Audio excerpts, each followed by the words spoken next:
welcome to In This Corner, the podcast, a buck 91. And all the verbiage I used to say before is kind of going to be sidelined for a bit as we go to classic clashes. The greatest of the greats of the sweet science meet, bam, right here on this show with yours truly. And there he is. He is an author. He is a writer. He is a CompuBox counter. He's a historian. He is Lee Groves. How you doing, Lee? Doing well. And how about yourself? Pretty good. Been looking forward to this. My gosh, you and I have, well, we've actually talked about classic clashes for as long as we've known each other. I think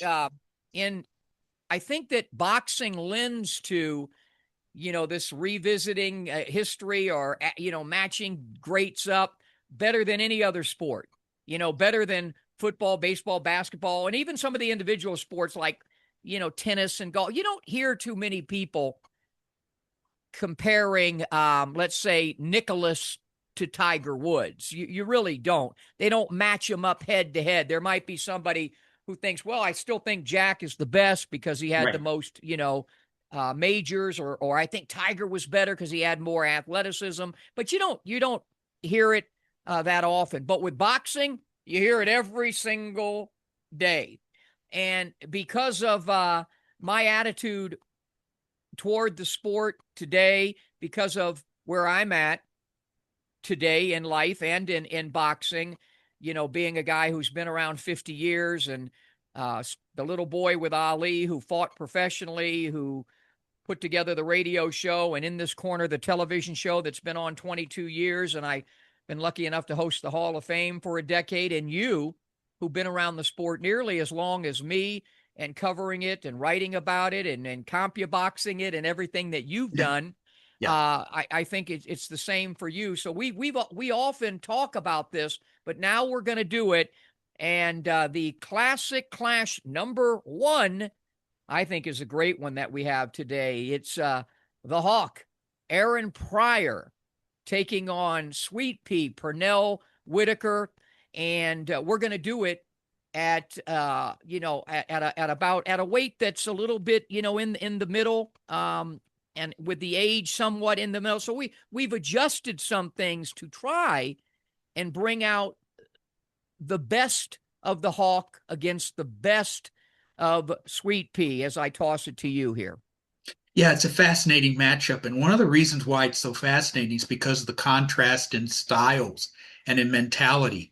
Aaron Pryor was the ultimate predator, and Whitaker was the ultimate technician. And one of the credos in matchmaking is that opposites attract. Opposites make the best matches. So I'm really looking forward to breaking this down. Yep. It'll be, what do we got it at 138 pounds? And that's somewhere pretty good. And we got the age there at, in their late to 20s. They were both outstanding then. So let's go to break and let's come back and let's get ready for the first classic clash in this corner. Pryor versus Whitaker. We'll be back.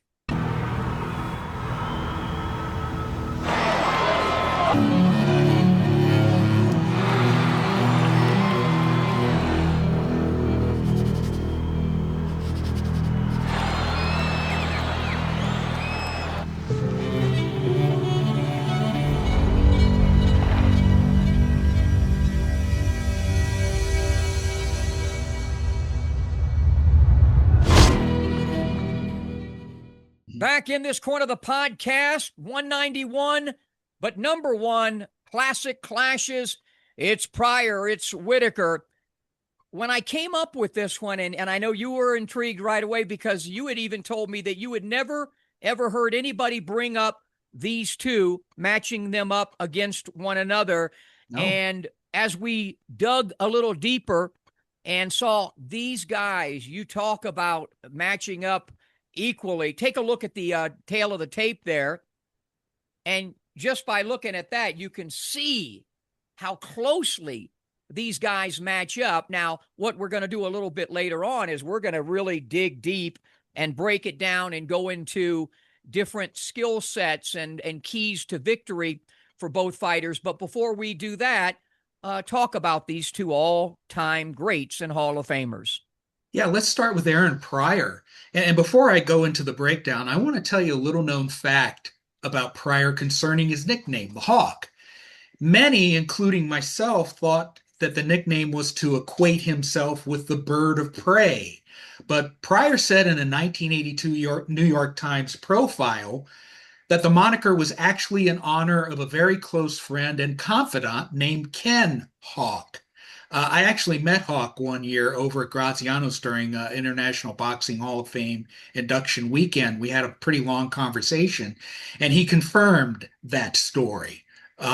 So that's a nice little sidelight to the nickname. Even though he is a predator like a hawk inside the squared circle, but continue. Yes, very much so.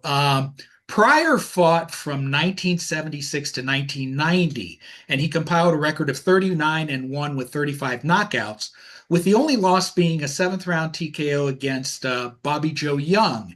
He was well past his prime then. He ended his career with 3 consecutive KO wins, so he exited at least successfully in the win column. He was a highly decorated amateur. He had a reported record of 204 wins and 16 losses. He won a national AAU title in 1973, a national Golden Gloves title in 1975, and the silver medal at the 1975 Pan American Games. But his bid to earn a berth on what would become the iconic 1976 U.S. Olympic team fell short when he controversially lost back-to-back fights to Howard Davis Jr. At the trials. Those losses had a devastating effect on his career path. Not only did Davis go on to win a gold medal, he won the Val Barker Trophy given to the tournament's best boxer.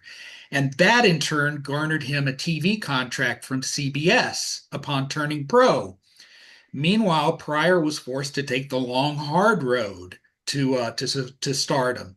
He didn't get onto national TV until his 22nd pro fight against Julio Diablito Valdez.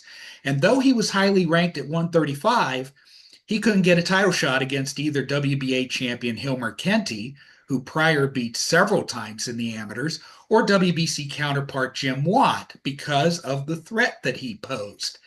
Instead, he fought Antonio Cervantes for the WBA title at 140, and the rest is history. Now, unlike Whitaker, who won widely recognized titles in 4 weight classes, Pryor was champion in just one, 140. But however, his record in widely recognized title fights was a perfect 11-0 with 9 knockouts. He defeated 5 championship caliber opponents, the most famous of which was Alexis Arguello, who he stopped twice. And as great as he was at his peak, Pryor never won Fighter of the Year honors. In 1982, when he beat Arguello the first time, Larry Holmes won that honor. And in 1983, when he repeated the trick against Arguello, Marvelous Marvin Hagler won the award. But despite that, Aaron Pryor was a first ballot inductee into the International Boxing Hall of Fame in 1996. Pryor was a fixture during many induction weekends, and in 2003, he actually got married under the newly built pavilion. And in fact, I have the wedding program, in my archives. Now, as for Pernell Whitaker, there's a little known fact about his nickname. His nickname is Sweet Pea, but that moniker was actually the result of a misheard chant. His friends called him Pete. And at one of his fights, his supporters were chanting, Sweet Pete, Sweet Pete. And the writer misheard it as Sweet Pea, and it ended up sticking. Now, as for his career, he fought between 1984 and 2001 and compiled a record of 40 wins, 4 losses, and 1 draw with 17 knockouts. As an amateur, he compiled a record of 201 wins, 13 losses, and he had 91 knockouts. That's interesting. He was a silver medalist in the 1982 World Amateur Championships, and he earned gold medals at the 1983 Pan American Games and, of course, the 1984 Summer Olympics. As a pro, he won widely recognized world titles in 4 weight classes: lightweight, super lightweight, welterweight, and super welterweight. And he was undisputed at 135 during the era in which there were only 3 major sanctioning bodies. The WBO hadn't come into existence yet. He was 19-3-1 with 3 knockouts in world title fights, and he defeated 11 championship caliber opponents. It should have been 12 because most of us believe that he deserved better than a draw against Julio Cesar Chavez. Whitaker was named Ring Magazine's Fighter of the Year in 1989, and he was inducted into the International Boxing Hall of Fame in 2007. Now, Whitaker was the ultimate example of what kind of fighter George Benton would train, just like Mike Tyson was the best example of the Customado style. Whitaker fought in tight circles. He broke down opponents with well-timed jabs, precise counters, and an underrated body attack. He was extremely patient, very consistent, and had an incredibly high boxing IQ. And because of these assets, he was a fixture in the pound for pound ratings for a decade, and he was the number one man for 2 of those years. So we got 2 really fantastic fighters that we're going to break down today. All right. We're going to take a break and let you catch your breath, and then we'll come back and we'll go over some of the skill sets that made these 2 all-time greats and Hall of Famers. We're matching up Pryor and Whitaker right after this.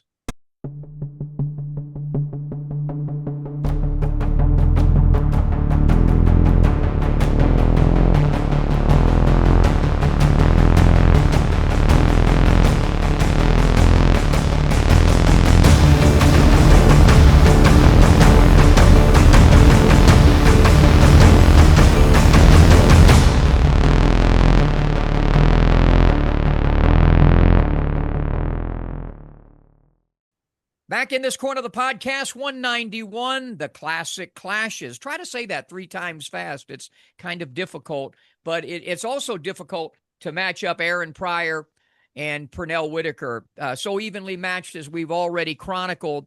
But now we're going to dig deep. Again, I've said that too many times already, but we're really going to dissect these guys. We're going to start out. Let's start out with offense and take it away, Lee. Talk about the offensive prowess of both of these guys.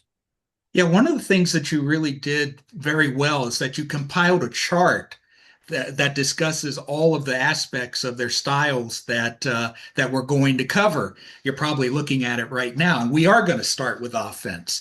Now, this won't always be the case in this series, but CompuBox has tracked a significant number of fights for both fighters. 12 for Whitaker at 135 and 140, and 10 for Pryor, mostly at 140. And the numbers offer several surprising nuggets. Now, Pryor's biggest offensive asset was his work rate. And in his 10 fights, he averaged 91.8 punches per round. Now, as a point of comparison, William Zepeda's 92.2 is the highest among today's prominent fighters. So he was very, very busy. At his peak, Pryor had incredible stamina, and against Whitaker, he will have a huge edge in punching power. One surprising stat is that in his 12 fights, Whitaker averaged 72 punches per round, far above the 56 that are thrown by average lightweights and junior welterweights. So if Pryor turns on the heat, as he probably will, Whitaker has the ability to at least almost keep up with him.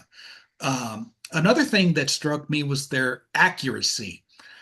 Whitaker landed 38% of his total punches, 30% of his jabs, and 48% of his power shots, compared to Pryor's 33, 24, and 41.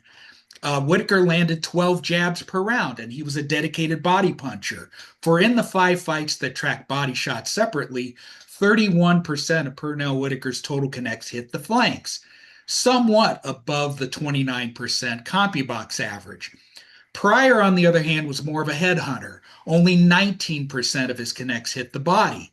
But that said, Pryor was an unexpectedly effective jabber, as he averaged 10 landed jabs per round, and the jab made up 46% of his total output, clearly a nod to his excellent amateur career.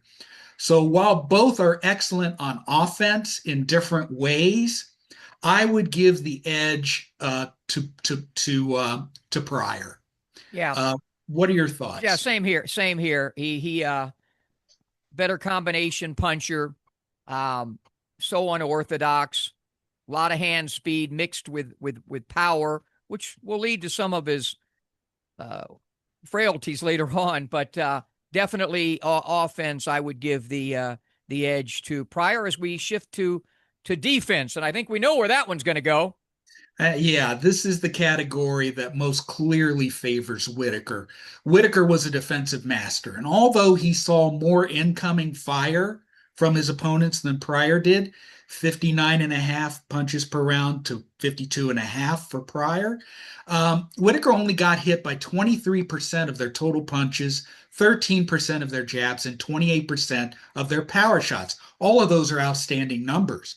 Meanwhile, Pryor was struck by 27% of his opponent's total punches, 14% of their jabs, and 35% of their power shots.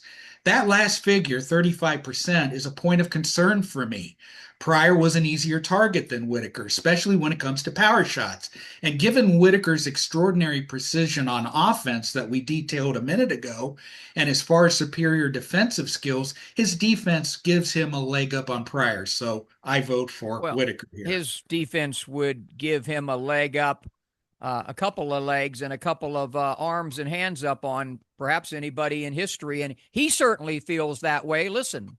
Nothing outshines my defense, though. You know, making the man miss, getting out of the way of punches, you know, and they be hair-tight punches when he's swinging and you get up under it and get out of the way. The defense is, I'm going to ask you guys, who can do it better? Who got the best defensive fighter ever, I think? Yeah, you were, I mean, a wonderful, ever. but you also had some pretty good offense too. Oh yeah, I ain't say that because you know it's a beautiful feeling when you can hit another person, he can't hit you back. My philosophy is that I wanted to drag you. If it's a 12-round fight, I just wanted to just drag you. I wanted to get the deep first, water. And when I get you anywhere after that 6th round, it's just get easier for me. Then by the 9th round, then by the 10th, I got to start pulling them up from the water. You know, I got to resuscitate her. Because somebody got to stand beside me when they raise my hand. Next up, speed. Yeah, both guys were very fast, but in different ways. Pryor was a tornado who overwhelmed his opponent with pressure, while Whitaker was far more controlled. They both had outstanding speed with their hands and feet, but I would give the edge to Pryor. How about you? Same here, you know, and again, he did it with both hands. He was less calculated in his attack, and we'll get to that at the end when I'll tease it now and say it again later. You know, one guy was smooth, that's Whitaker. The other guy was frenetic, and that's Pryor. So I would give that edge without question to Pryor. Well, and next up is power. Power. Yes. And while defense was a big edge to Whitaker, power is a big edge to Pryor. But Whitaker had sneaky power, Pryor had power. His hands were far heavier.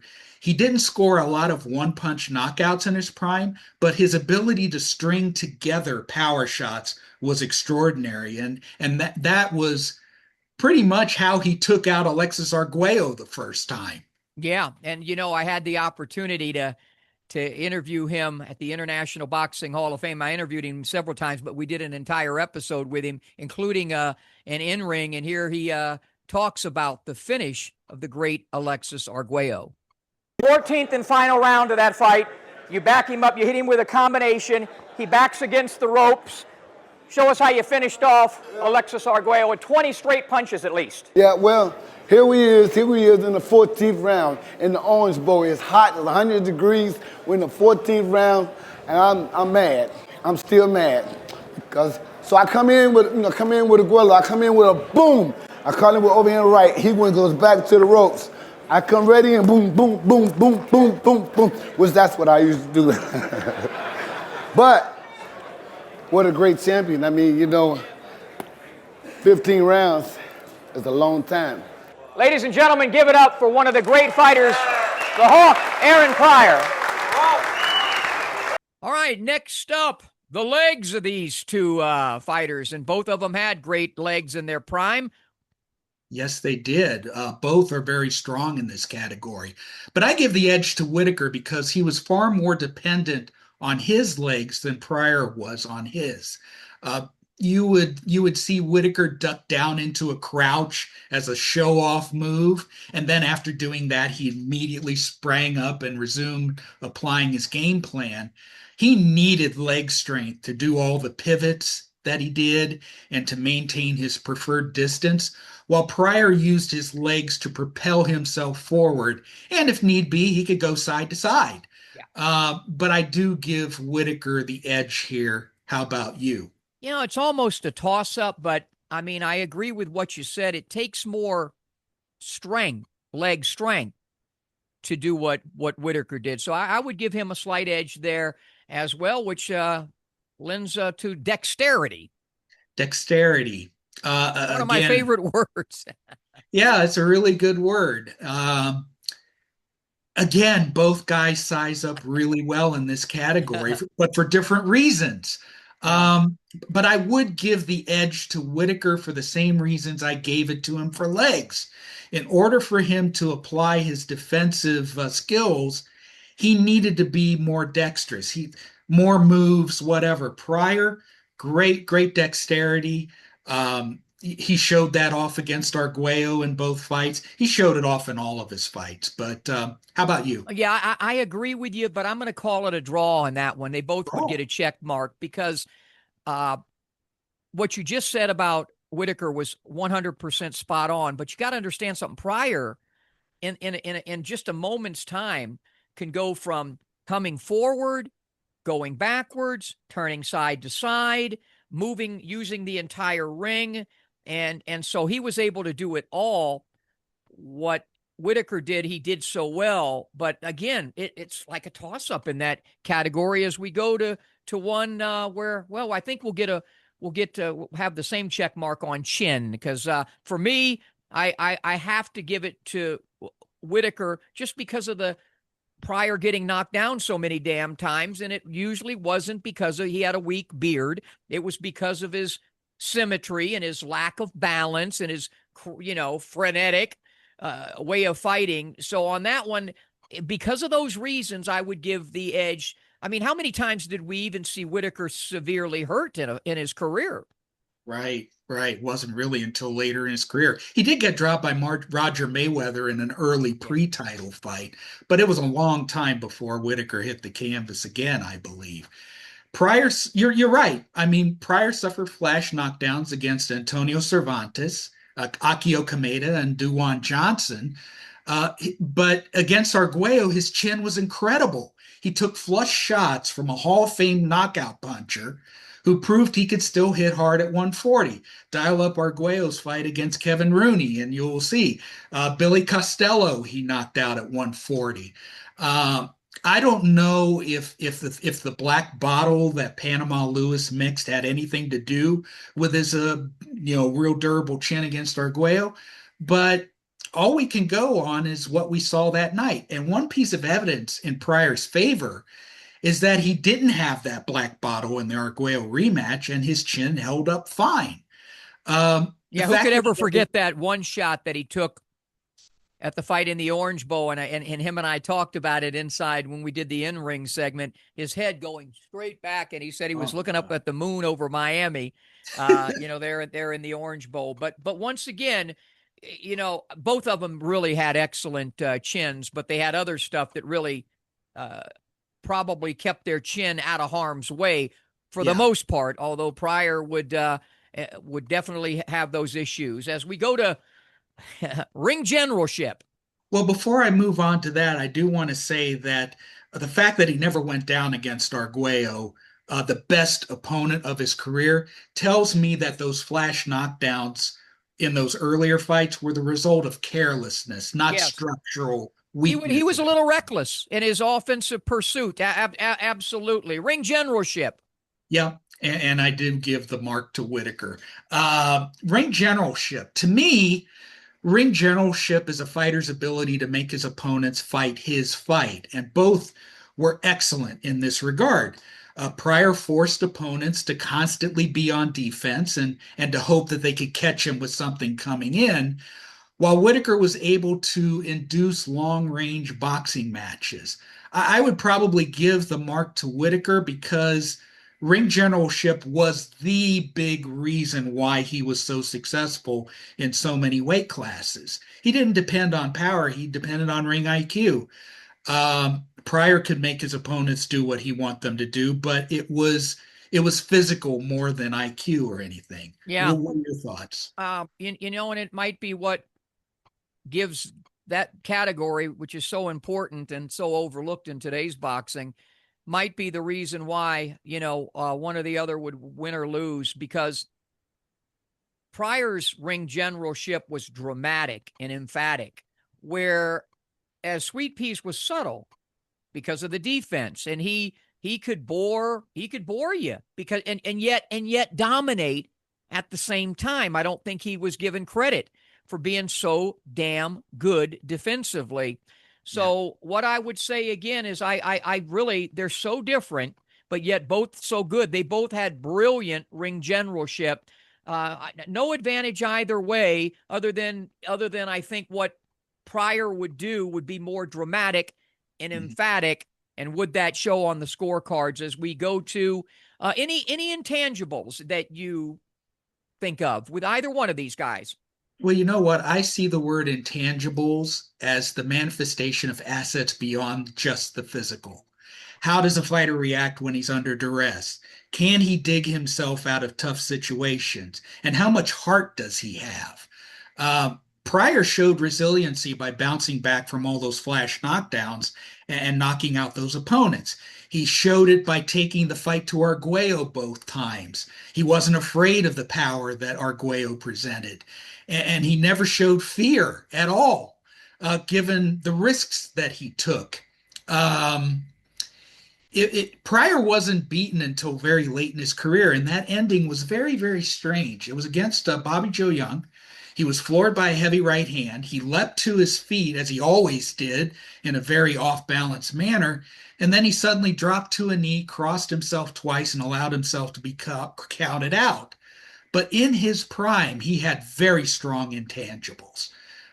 As for Whitaker, he was in such command that he rarely had to dig deep like Pryor did.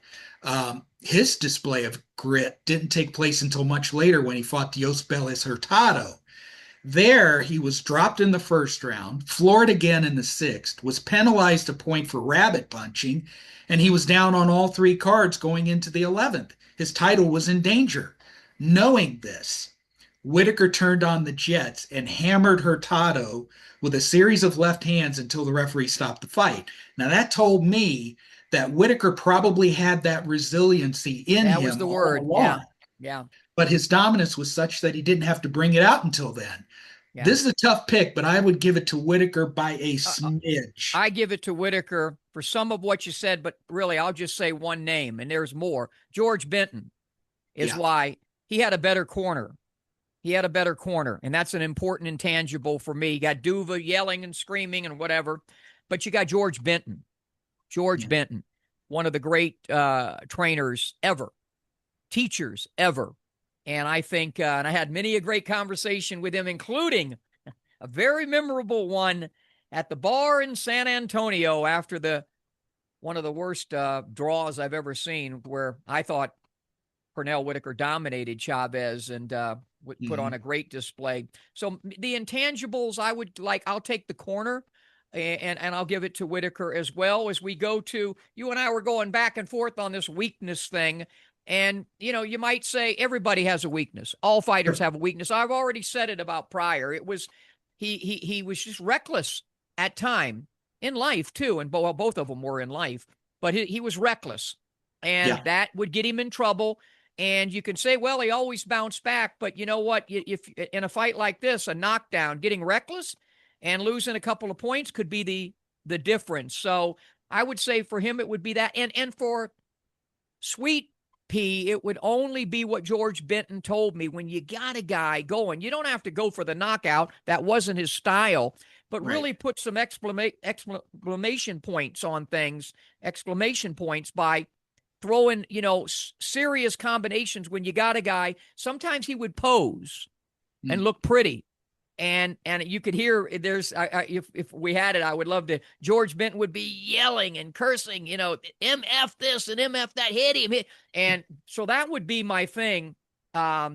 Recklessness for Pryor, and just sometimes not really trying to put the finishing touches, admiring your work.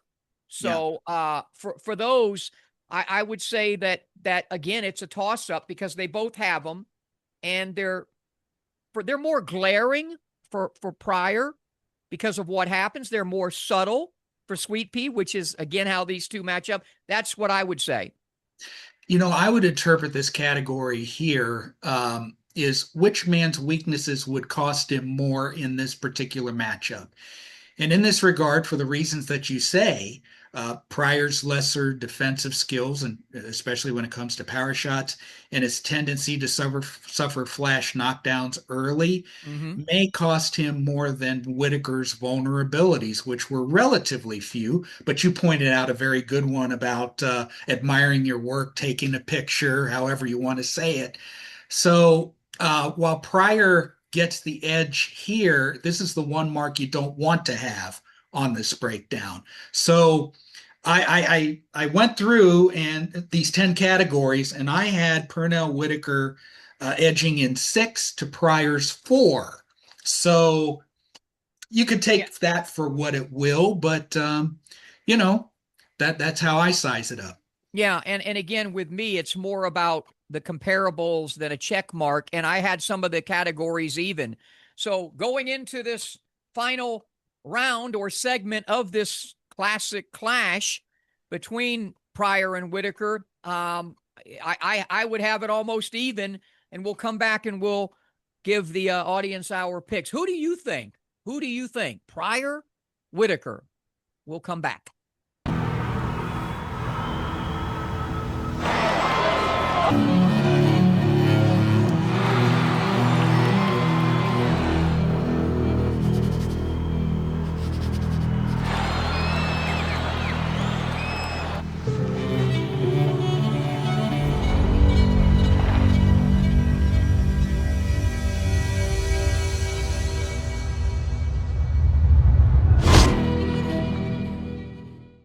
Well, the hour of truth has arrived for this one, where we make our pick. Pernell Sweet Pea Whitaker, Aaron the Hawk Pryor. Again, when I came up with this one, I knew it was going to be difficult, but actually, Lee, I didn't know it was going to be even for myself, because I think I'm the best in the world at this stuff. And for me, it's a tough one. And I really like both of these guys. Yeah, I got to know, especially Pryor, over the years at the Hall of Fame, interviewing him there, doing an entire show there, hanging out with him. Sweet Pea Whitaker, interviewing him during his career and before his fight, where I really was heavy and high on him to beat Chavez. I still think he did. And you see him and I sitting down there doing an interview. He also did an entire show. Unfortunately, we weren't able to do an in-ring. He had agreed to do one with me, and his life was, cut short. We weren't ever able to do it. So really like both of these two. I think they're two of the great fighters of all time. As I toss to you to give your pick, who will win and why? Well, the only question for me is how Whitaker would have handled Pryor's pressure, how he would have handled his power, how he would have handled his killer instinct should he be hurt by Pryor, which is a definite possibility.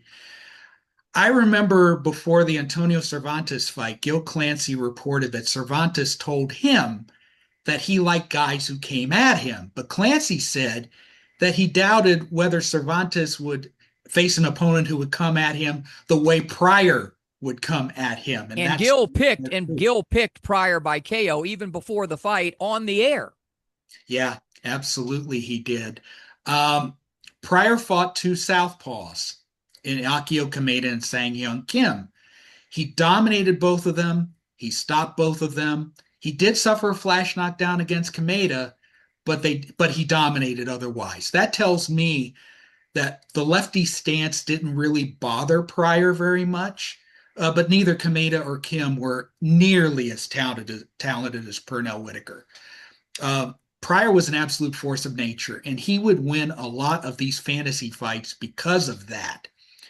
But I believe Whitaker had the poise, he had the technique, he had the ring IQ, he had the defensive skill, and he had the counterpunching talent to win on points. I picked Pernell Whitaker by decision. How important do you think the judges would be in a fight like this? We would need some Steve Weisfelds. We would need some really great judges because of the ebbs and the flows and the subtleties and all the differences and the things that we've spoken about. I think judging would be paramount.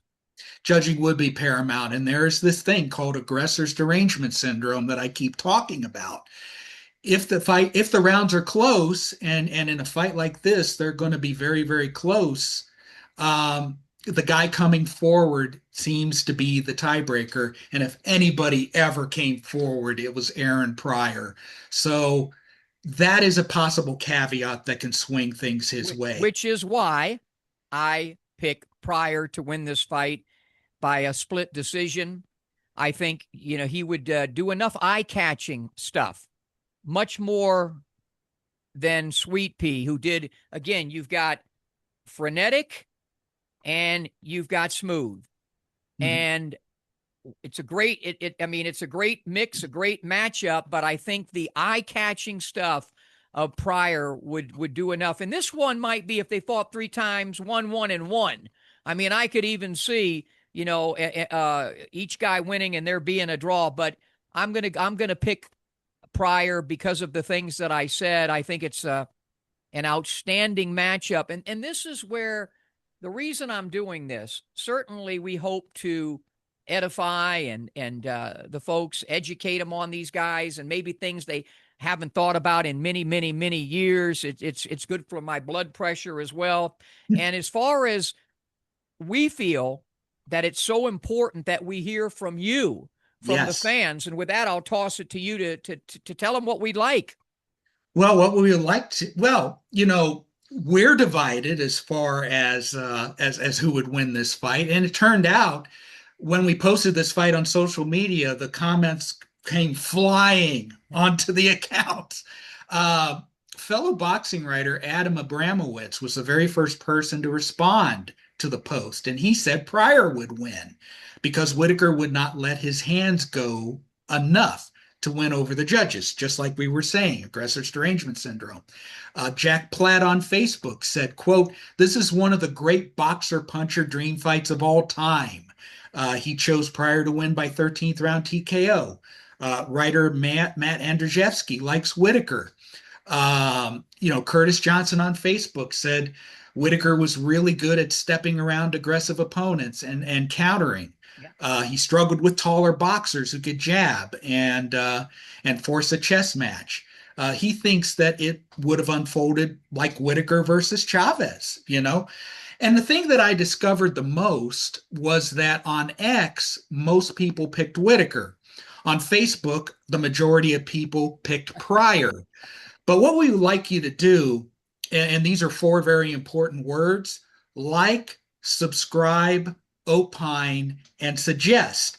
And we would like you to do those things on our YouTube channel.